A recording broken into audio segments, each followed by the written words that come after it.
हर हर महादेव। प्यारे दोस्तों, मेरे परिवार के सदस्यों और उस असीम ऊर्जा के साधकों, नमस्कार। आज का दिन साधारण नहीं है। कैलेंडर की पन्ने पलटिए तो तारीख है 29 जून साल 2026। लेकिन हमारी सनातन परंपरा और चंद्रमा की कलाओं के अनुसार आज वो पावन तिथि है जिसे हम ज्येष्ठ पूर्णिमा के नाम से जानते हैं। यह वो दिन है जब प्रकृति अपने पूर्ण रूप में होती है, जब चंद्रमा अपनी पूरी चमक के साथ धरती को रोशन करता है और जब हमारे पूर्वजों ने हजारों वर्षों से कुछ ऐसे गुप्त रहस्यों को संजो कर रखा है जो आज के आधुनिक युग में भी उतने ही प्रासंगिक हैं जितने वे कभी थे। लेकिन दोस्तों, इस वीडियो को शुरू करने से पहले मैं आपसे एक बहुत ही गंभीर और महत्वपूर्ण बात कहना चाहता हूं। अक्सर हम व्रत उपवास के नाम पर जो करते हैं वो हमारी स्वास्थ्य और आध्यात्मिक ऊर्जा दोनों के लिए घातक सिद्ध हो सकता है अगर उसे सही मार्गदर्शन के बिना किया जाए। इसलिए अगले कुछ मिनटों में जो जानकारी मैं आपको देने वाला हूं उसे ध्यान से सुनिएगा, क्योंकि यह सिर्फ एक वीडियो नहीं बल्कि आपके शरीर और मन के लिए एक जीवन रक्षक संदेश हो सकता है। अब जरा रुकिए और सोचिए, क्या आपने कभी ऐसा अनुभव किया है कि व्रत रखने के बाद आपको चक्कर आए? क्या आपने कभी महसूस किया है कि व्रत के बाद आपका मन चिड़चिड़ा हो गया है या शरीर में इतनी कमजोरी आ गई है कि आप प्रार्थना करने के बजाय सिर्फ लेटना चाहते हैं? अगर हां, तो आप अकेले नहीं हैं। लाखों लोग हर साल ज्येष्ठ पूर्णिमा जैसे पर्वों पर गलतफहमी में निर्जल या भूखे रहकर अपने शरीर को नुकसान पहुंचाते हैं। सोशल मीडिया और गलत मान्यताओं ने हमें यह सिखा दिया है कि व्रत का मतलब है भूखा रहना, लेकिन शास्त्रों में व्रत का अर्थ है असंकल्प लेना, इंद्रियों को वश में करना, न कि शरीर को कुपोषण देना। जब आप खाली पेट रहते हैं तो आपके शरीर में कोर्टिसोल यानी स्ट्रेस हार्मोन बढ़ जाता है। यह न केवल आपकी मानसिक शांति को भंग करता है बल्कि आपकी आध्यात्मिक ग्रहण शक्ति को भी कमजोर कर देता है। एक कमजोर शरीर में ईश्वर का वास कैसे हो सकता है? एक कंपाती हुई आत्मा कैसे उस दिव्य ऊर्जा को महसूस कर सकती है जो आज ज्येष्ठ पूर्णिमा की रात में बरस रही है? और सबसे बड़ी गलती, लोग पानी तक पीना छोड़ देते हैं या फिर पूरा दिन बिना कुछ खाए रहकर शाम को भारी भरकम भोजन कर लेते हैं। ये डाइटिंग नहीं, ये आपके पाचन तंत्र के साथ खिलवाड़ है। इससे एसिडिटी, गैस और दीर्घकालिक स्वास्थ्य समस्याएं जन्म लेती हैं। क्या यही है वो फल जो आप भगवान से चाहते हैं? बीमारी, कमजोरी, निराशा? नहीं दोस्तों, आज का वीडियो इसी भ्रम को तोड़ने के लिए है। आज हम बात करेंगे उस दिनचर्या की जो आपको स्वस्थ रखेगी, ऊर्जावान बनाए रखेगी और आपको उस दिव्य अनुभव से जोड़ेगी जिसके लिए आप व्रत रख रहे हैं। और हां, मैंने शीर्षक में कहा था, भूल कर भी खाली पेट न रहें। तो आइए जानते हैं कि आखिर वो कौन सी 3 चीजें हैं जो आपको आज जरूर खानी चाहिए और क्यों। सबसे पहले आइए समझते हैं कि आज का दिन 29 जून 2026 इतना खास क्यों है। ज्येष्ठ माह की पूर्णिमा को हिंदू धर्म में अत्यंत पवित्र माना गया है। इसे ज्येष्ठ पूर्णिमा या कहीं कहीं वट पूर्णिमा के संदर्भ में भी देखा जाता है। हालांकि वट पूर्णिमा की तिथियां क्षेत्रीय कैलेंडर के आधार पर थोड़ी भिन्न हो सकती हैं, लेकिन ज्येष्ठ पूर्णिमा का महत्व संपूर्ण भारत में सर्वमान्य है। इस दिन चंद्रमा पृथ्वी के सबसे निकट और अपने पूर्ण प्रकाश में होता है। वैज्ञानिक दृष्टिकोण से भी पूर्णिमा की रात में चंद्रमा का गुरुत्वाकर्षण प्रभाव पृथ्वी के जल स्तर और हमारे शरीर के जल स्तर, जो कि 70% पानी है, पर प्रभाव डालता है। आयुर्वेद के अनुसार इस दिन हमारे शरीर में कफ और पित्त का संतुलन बिगड़ सकता है यदि हम सावधानी न बरतें। इसलिए भूखे रहने के बजाय सात्विक और हल्का आहार लेना सबसे उत्तम उपाय है। लेकिन इस बार 2026 की ज्येष्ठ पूर्णिमा एक और कारण से ऐतिहासिक होने वाली है। क्या आप जानते हैं कि इसी समय ओडिशा के पुरी में भगवान जगन्नाथ की विश्व प्रसिद्ध रथ यात्रा और उसके पूर्व होने वाला शाही स्नान यात्रा अपने शिखर पर होगा? जी हाँ दोस्तों, भगवान जगन्नाथ, जो कि भगवान विष्णु के ही एक रूप हैं, उनकी यात्रा केवल एक धार्मिक अनुष्ठान नहीं बल्कि ब्रह्मांडीय ऊर्जा का एक महाकुंभ है। ज्येष्ठ माह में ही भगवान जगन्नाथ, उनके भाई बलराम और बहन सुभद्रा का शाही स्नान होता है। मान्यता है कि इस स्नान के बाद भगवान बीमार पड़ जाते हैं, अलस्य लगता है और फिर अंसर के दौरान उन्हें विशेष भोग लगाया जाता है। ये प्रक्रिया हमें एक बहुत गहरा संदेश देती है। यदि स्वयं भगवान को स्नान के बाद विश्राम और विशेष आहार भोग की आवश्यकता होती है, तो हम साधारण मनुष्य कैसे दावा कर सकते हैं कि हम बिना कुछ खाए पिए, बिना पोषण के पूरी तरह स्वस्थ और ऊर्जावान रहेंगे? जगन्नाथ जी की यह यात्रा हमें सिखाती है कि त्याग का अर्थ स्वयं को नष्ट करना नहीं बल्कि स्वयं को संतुलित करना है। जब लाखों भक्त पुरी में जगन्नाथ जी के रथ को खींचते हैं तो वे केवल एक रथ नहीं खींच रहे होते, वे अपने अहंकार को खींच रहे होते हैं। और उस भारी शारीरिक श्रम के बाद वे प्रसाद ग्रहण करते हैं। यह प्रसाद उनके शरीर को पुनर्जीवित करता है। ठीक उसी प्रकार आज ज्येष्ठ पूर्णिमा पर हमें भी अपने शरीर को उस प्रसाद रूपी आहार से जोड़ना चाहिए जो हमें ऊर्जा दे, न कि कमजोरी। तो अब सवाल ये उठता है कि आखिर वो कौन सी 3 चीजें हैं जो आपको आज जरूर खानी चाहिए। ये कोई महंगे सप्लीमेंट्स नहीं है, न ही कोई बाजारू उत्पाद। ये 3 चीजें हमारे घर की रसोई में मौजूद हैं, लेकिन इनका उपयोग करने का तरीका और समय बहुत विशेष है। आइए एक एक करके इन तीनों शक्ति स्रोतों को विस्तार से समझते हैं। सबसे पहली और सबसे महत्वपूर्ण चीज है नारियल पानी और खजूर। दोस्तों, व्रत के दौरान सबसे बड़ी समस्या डिहाइड्रेशन, निर्जलीकरण और इलेक्ट्रोलाइट असंतुलन होती है। जब आप सामान्य भोजन नहीं करते तो आपके शरीर से सोडियम, पोटेशियम और मैग्नीशियम की कमी होने लगती है। इसी कमी के कारण सिर दर्द, चक्कर आना और थकान होती है। नारियल पानी प्रकृति का सबसे शुद्ध इलेक्ट्रोलाइट ड्रिंक है। यह आपके शरीर के पीएच स्तर को संतुलित रखता है और पाचन तंत्र को ठंडा रखता है।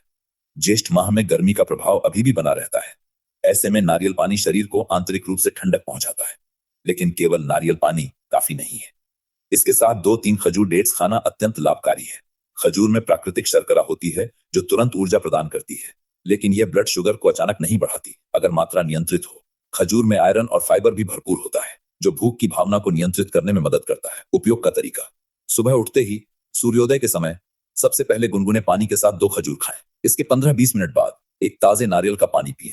यह कॉम्बिनेशन आपके दिन की शुरुआत एक पावर बैंक चार्ज करने जैसी होगी। यह आपके मस्तिष्क को सक्रिय रखेगा ताकि आप दिन भर की पूजा पाठ और ध्यान में एकाग्र रह सकें। जगन्नाथ जी के संदर्भ में देखें तो नारियल को श्रीफल कहा जाता है और यह भगवान को अर्पित करने वाले सबसे पवित्र फलों में से एक है। जब आप नारियल पानी पीते हैं तो मानसिक रूप से इसे भगवान का प्रसाद मानकर पिएं। इससे आपको केवल शारीरिक नहीं बल्कि मानसिक तृप्ति भी मिलेगी। दूसरी सबसे जरूरी चीज है मखाने या सिंहारा का आटा। अब आप सोचेंगे, ये तो सामान्य व्रत का खाना है, इसमें खास क्या है? खास बात है इनके ग्लाइसेमिक इंडेक्स और पाचन क्षमता में। अक्सर लोग व्रत में आलू की सब्जी खाते हैं। आलू अच्छा है, लेकिन यह भारी हो सकता है और कुछ लोगों में गैस बना सकता है। वहीं मखाने, जिसे फॉक्स नट्स भी कहते हैं, हल्के होते हैं, लेकिन इनमें प्रोटीन और कार्बोहाइड्रेट्स का एक अनोखा संतुलन होता है। ये धीरे धीरे पचते हैं, जिससे आपको लंबे समय तक भूख नहीं लगती। यह स्लो रिलीज एनर्जी का स्रोत है। यदि मखाने उपलब्ध न हो तो सिंघारा का आटा, वाटर चेस्टनट फ्लोर एक बेहतरीन विकल्प है। सिंघारा 8 सिद्धियों में से एक माना जाता है और यह पाचन के लिए अत्यंत हल्का होता है।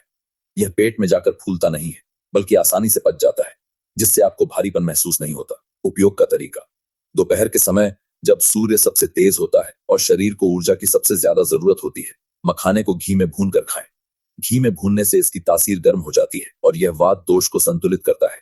आप मखाने की खीर भी बना सकते हैं, जो कि ज्येष्ठ पूर्णिमा के लिए एक उत्तम भोग है। या फिर सिंघारे के आटे की छोटी छोटी रोटी या चीला बनाकर खाएं। याद रखें, मात्रा महत्वपूर्ण है। पेट भरकर नहीं, बल्कि पेट के आधे हिस्से को ही भोजन से भरें। बाकी आधा हिस्सा पानी और वायु के लिए छोड़ दें। इससे आपका पाचन तंत्र सक्रिय रहेगा और आपको सुस्ती नहीं आएगी। जगन्नाथ जी के अंसर भोग की तरह, जो कि हल्का और पौष्टिक होता है, वैसे ही आपका यह भोजन भी होना चाहिए। और तीसरी, अंतिम लेकिन सबसे महत्वपूर्ण चीज है घी युक्त दूध या कोई हल्की मिठाई। दोस्तों, हमारे मस्तिष्क का 60% हिस्सा वसा, फैट से बना होता है। व्रत के दौरान जब हम कार्बोहाइड्रेट्स कम लेते हैं तो मस्तिष्क को ईंधन की जरूरत होती है। घी सबसे शुद्ध वसा है जो आयुर्वेद में अमेध्य यानी बुद्धि को बढ़ाने वाला माना गया है। घी स्मृति शक्ति को बढ़ाता है, मानसिक शांति प्रदान करता है और शरीर में ओजस, वाइटलिटी का निर्माण करता है। ज्येष्ठ पूर्णिमा की रात में जागरण या ध्यान करने के लिए घी का सेवन अत्यंत आवश्यक है। यह आपको नींद से लड़ने और एकाग्रता बनाए रखने में मदद करेगा। उपयोग का तरीका: शाम को सूर्यास्त के समय 1 कप गुनगुने दूध में 1 चम्मच शुद्ध घी मिलाकर पिएं। यदि आप मिठाई पसंद करते हैं तो थोड़ी सी सेवई या खीर जिसमें घी और मेवे, बादाम, काजू हो, का सेवन करें। यह आपको रात भर की ऊर्जा देगा। ध्यान दें, यदि आपको लैक्टोज इंटॉलरेंस है तो आप बादाम का दूध या नारियल दूध का उपयोग कर सकते हैं, लेकिन घी का योग बनाए रखें। घी को कभी न छोड़ें, क्योंकि यह व्रत की समाप्ति पर शरीर को अल्यूब्रिकेट करता है और अगले दिन सामान्य भोजन की ओर लौटने में मदद करता है। भगवान जगन्नाथ को खीर पायसम बहुत प्रिय है। पुरी में भगवान को जो भोग लगाया जाता है उसमें खीर का विशेष स्थान है। इसलिए जब आप शाम को घी वाली खीर या दूध पिएं तो मानसिक रूप से भगवान जगन्नाथ को वो अर्पित करें और फिर उसे प्रसाद के रूप में ग्रहण करें। इस भावना से खाया गया भोजन विष नहीं, अमृत बन जाता है। तो दोस्तों, ये थी वो 3 चीजें: सुबह नारियल पानी, खजूर, हाइड्रेशन और तुरंत ऊर्जा; दोपहर मखाने या सिंघारा का आटा, लंबे समय तक चलने वाली ऊर्जा और हल्कापन; शाम या रात घी युक्त दूध या मिठाई, मस्तिष्क की शक्ति और मानसिक शांति। इन 3 चीजों को अपनाकर आप न केवल व्रत के नियमों का पालन करेंगे बल्कि अपने शरीर को एक मंदिर की तरह संभालेंगे। याद रखें, शरीर ही वो यंत्र है जिसके द्वारा आप ईश्वर की उपासना करते हैं। यदि यंत्र खराब हो जाएगा तो उपासना कैसे होगी? अब आइए थोड़ा और गहराई में जाएं और जगन्नाथ यात्रा और शाही स्नान के उस आध्यात्मिक पहलू को समझें जो सीधे तौर पर आपके व्रत और मानसिक स्थिति से जुड़ा है। पुरी के जगन्नाथ मंदिर में ज्येष्ठ माह में स्नान यात्रा का आयोजन होता है। मान्यता है कि इस दिन भगवान जगन्नाथ, बलराम और सुभद्रा पाताल लोक से वापस आते हैं और अपने दिव्य स्वरूप को शुद्ध करने के लिए स्नान करते हैं। इस स्नान के लिए गंगा, यमुना, सरस्वती, गोदावरी, नर्मदा, सिंधु, कांची, कामधेनु, पुष्कर और अन्य पवित्र नदियों का जल एकत्र किया जाता है। ये केवल एक रस्म नहीं है, ये प्रतीक है शुद्धिकरण का। जैसे भगवान अपने शरीर को पवित्र जल से शुद्ध करते हैं, वैसे ही हमें भी अपने शरीर और मन को पवित्र आहार और विचारों से शुद्ध करना चाहिए। जब भगवान स्नान के बाद आलस्य या बीमारी का नाटक करते हैं, तो ये हमें सिखाता है कि शारीरिक श्रम या तपस्या के बाद विश्राम और पोषण कितना आवश्यक है। भक्तों का मानना है कि जो व्यक्ति इस दिन जगन्नाथ जी के दर्शन करता है और उनका प्रसाद ग्रहण करता है, उसके सभी पाप धुल जाते हैं। लेकिन क्या पाप केवल कर्मों से जुड़े हैं? नहीं दोस्तों। अपने शरीर के प्रति लापरवाही, अपने स्वास्थ्य को नष्ट करना और बिना जरूरत के कष्ट देना भी एक प्रकार का पाप है। इसलिए आज का व्रत कष्ट का नहीं, संतुलन का होना चाहिए। 2026 की इस ज्येष्ठ पूर्णिमा पर यदि आप पूरी जाने का सौभाग्य नहीं प्राप्त कर पा रहे हैं, तो अपने घर पर ही एक छोटा सा जगन्नाथ कोना बनाएं। भगवान जगन्नाथ, बलराम और सुभद्रा की तस्वीरें रखें। उन्हें लाल चंदन का तिलक लगाएं और सबसे महत्वपूर्ण, उन्हें वही भोग लगाएं जो हमने ऊपर चर्चा किया है, खीर, मखाने या नारियल। जब आप इस भोग को तैयार करें, तो हर सामग्री को प्रेम से डालें। नारियल डालते समय सोचें कि आप अपने अहंकार को समर्पित कर रहे हैं। खजूर डालते समय सोचें कि आप अपनी कड़वाहट को मिठास में बदल रहे हैं। घी डालते समय सोचें कि आप अपने ज्ञान को प्रज्वलित कर रहे हैं। प्यारे दोस्तों, व्रत का असली उद्देश्य भूखे रहना नहीं, बल्कि जागृत रहना है। भूखे पेट से मन चंचल होता है, क्रोध आता है और ईर्ष्या जन्म लेती है। क्या आप ऐसे मन से भगवान को पुकारना चाहेंगे? नहीं ना। भगवान तो उस मन में वास करते हैं जो शांत हो, जो संतुष्ट हो और जो कृतज्ञ हो। जब आप ये 3 चीजें खाएंगे, तो आपका शरीर हल्का रहेगा, मन शांत रहेगा और आप उस दिव्य ऊर्जा को ग्रहण करने के लिए सक्षम होंगे जो आज ब्रह्मांड में व्याप्त है। मैं चाहता हूं कि आप आज एक संकल्प लें, सिर्फ व्रत का नहीं, बल्कि स्वयं के प्रति प्रेम का संकल्प, कि मैं अपने शरीर का सम्मान करूंगा क्योंकि यह भगवान का मंदिर है, कि मैं बिना वैज्ञानिक और आध्यात्मिक ज्ञान के किसी अंधविश्वास का पालन नहीं करूंगा। और हाँ, जगन्नाथ जी की कृपा पाने के लिए यदि संभव हो तो आज जय जगन्नाथ का जाप करें, केवल 108 बार। हर जाप के साथ अपनी सांसों को महसूस करें। हर जाप के साथ अपने शरीर के उस कोशिका को धन्यवाद दें जो आपको जीवित रखे हुए है। अब कुछ महत्वपूर्ण सावधानियां भी ध्यान रखें। पानी, दिन भर में कम से कम 2-3 लीटर पानी पिएं। निर्जल व्रत केवल विशेष परिस्थितियों और गुरु के निर्देश पर ही रखना चाहिए। सामान्य लोगों के लिए जलयुक्त व्रत ही श्रेष्ठ है। नींद, रात में पर्याप्त नींद लें। जागरण यदि करें तो मध्य रात्रि के बाद सो जाएं ताकि शरीर रिचार्ज हो सके।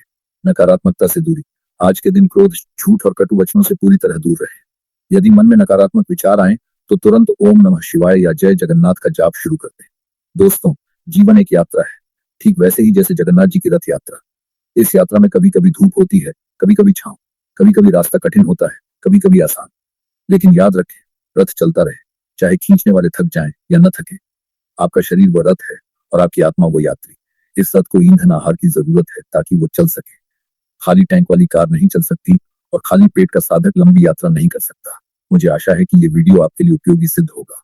अगर आपको ये जानकारी अच्छी लगी तो इसे अपने परिवार और दोस्तों के साथ जरूर शेयर करें, विशेष रूप से उन बुजुर्गों के साथ जो अक्सर गलतफहमी में कठोर व्रत रखकर अपनी स्वास्थ्य बिगाड़ लेते हैं। उन्हें ये वीडियो दिखाएं और समझाएं कि स्वस्थ रहना ही सबसे बड़ी पूजा है। कमेंट सेक्शन में जरूर बताएं कि आप इस ज्येष्ठ पूर्णिमा पर क्या भोग लगा रहे हैं। क्या आप जगन्नाथ जी के भक्त हैं या शिव जी के? हम सभी एक ही ऊर्जा के अलग अलग रूप हैं। अंत में मैं बस इतना कहूंगा, खाइए, पीजिए, प्रेम बांटिए और ईश्वर को याद कीजिए। भूखे पेट से भजन नहीं, बल्कि शिकायतें निकलती हैं। भरे पेट और शांत मन से जो प्रार्थना निकलती है, वो सीधे ईश्वर के दरबार में पहुंचती है। आप सभी को ज्येष्ठ पूर्णिमा की हार्दिक शुभकामनाएं। भगवान जगन्नाथ और भगवान शिव की असीम कृपा आप सभी पर बनी रहे। आपका स्वास्थ्य अच्छा रहे, आपका मन शांत रहे और आपका जीवन आनंदमय हो। हर हर महादेव। जय जगन्नाथ।